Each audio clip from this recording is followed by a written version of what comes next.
Just a quick video on how to make this. This is 115 pages of 24-pound paper that I'm going to bind into a workbook.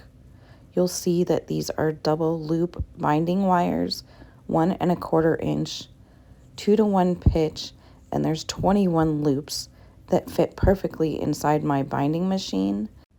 The loops I'm showing you here will fit right inside this guide along the side of my binding machine. You just set them inside the guide, and there's a clip that will keep it steady for you. It's pretty easy to put your prepared paper inside the double binding. This is 115 pages of 24-pound paper. And then I cover it with this clear letter size plastic cover. It's 12 ml. And the backing there, you can see that it's smooth on one side and then also textured on the other side.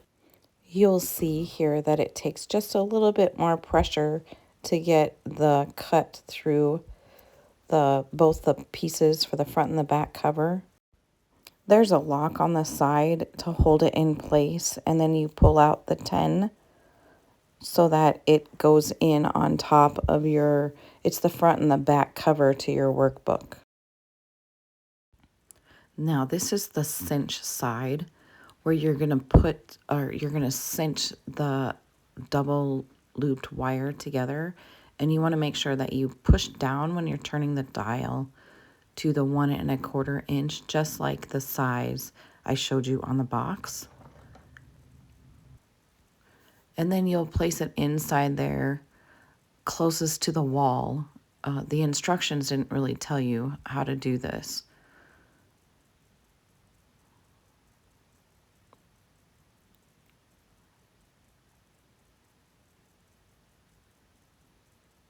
But you'll see where the seam comes together right there.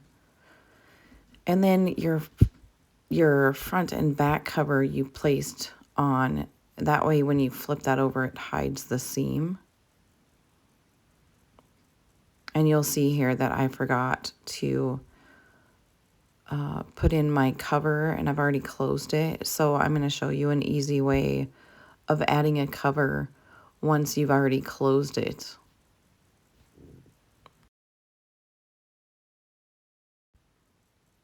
Now I've just finished putting in all my holes, and I'm just going to snip the side of the holes on each hole. And then I'm just going to place it underneath that plastic cover and pop them in there.